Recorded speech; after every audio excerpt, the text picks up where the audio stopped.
அண்மையிலே என்னை அதிகம் சிந்திக்க வைத்த ஒரு கவிதை வரி அதிகாரத்தை பற்றியது. பவர், பொசிஷன், பதவி இவைகள் வந்ததற்கு பிறகு பல்வேறு தவறுகளை மனிதர்கள் செய்கிறார்கள் என்று நாம் கேள்விப்படுகிறோம். அப்படி அதிகாரத்தை பற்றி ஒரு கவிஞன் எழுதியிருக்கிறான். அதிகாரம் இருக்கிறதே, அது விசித்திரமான மது. அதை உட்கொண்டால் தன்னை மறக்க மாட்டார்கள், தனக்கு முன்னால் இருக்கிற எல்லோரையும் மறந்து விடுவார்கள் என்று எழுதியிருக்கிறான். எனவே பதவி என்று வந்ததற்கு பிறகு பலர் அந்த பதவியை வைத்து செய்கிற தவறுகளை நாம் அன்றாடம் கேள்விப்படுகிறோம். அண்மையிலே கலிபா உமர் என்கிற ஒரு மன்னனை பற்றி ஒரு கதை நான் படித்தேன். அந்த கதையை இன்றைக்கு உங்களோடு பகிர்ந்து கொள்ள விரும்புகிறேன்.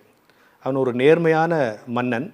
எப்படிப்பட்ட நேர்மையானவன் என்று சொன்னால், மகாத்மா காந்தியினிடத்திலே போய் நீங்கள் யாரை போல இருக்க விரும்புகிறீர்கள் என்று சொன்னால் இந்த கலிபா உமர் என்கிற மன்னனைத்தான் சொல்லியிருக்கிறான்.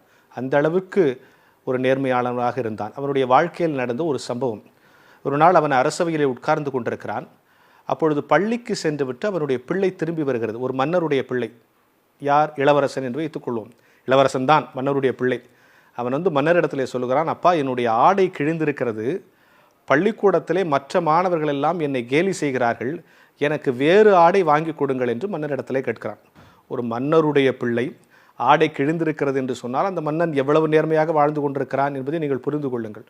உடனே மன்னர் என்ன சொல்கிறார், அப்படி என்று சொன்னால் நீ நிதியமைச்சரிடத்திலே போய் பணம் வாங்கிக்கொள் என்று நிதியமைச்சருக்கு ஒரு சீட்டு கொடுக்கிறான்.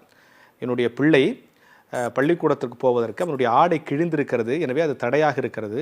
நீங்கள் வேண்டுமாறு சொன்னால் எனக்கு தருகிற ஊதியத்தில் ஒரு சிறு தொகையை என் மகனுக்கு ஆடை வாங்குவதற்கு ஒதுக்கும்படியாக கேட்டுக்கொள்கிறேன்.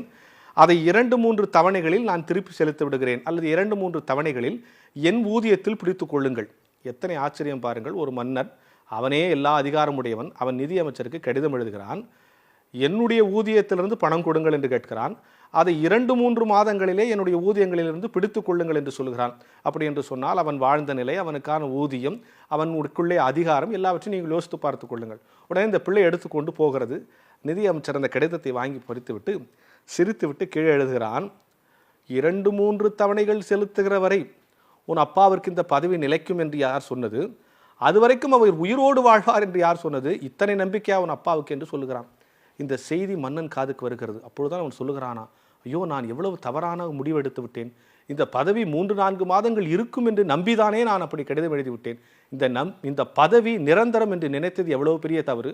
அதைவிட அதுவரைக்கும் நான் உயிர் வாழ்வேன் என்று நினைப்பது எவ்வளவு பெரிய தவறு. எந்த நேரத்திலும் கடவுள் என்னை அழைத்து கொள்ளலாம் அல்லவா?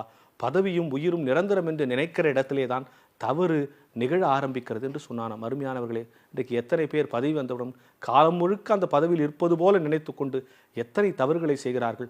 எந்த நிமிடத்திலும் பிரியக்கூடிய இந்த உயிரில், இந்த வாழ்க்கையில் எத்தனை தவறுகளை செய்கிறார்கள். எங்கே தனக்குள்ள அதிகாரமும் தனக்குள்ள வாழ்க்கையும் நிரந்தரம் என்று மனிதன் நம்ப ஆரம்பிக்கிறானோ அங்கேதான் தவறுகள் ஆரம்பிக்கிறது என்கிற சிந்தனையை இந்த கதை நமக்கு உணர்த்துகிறது.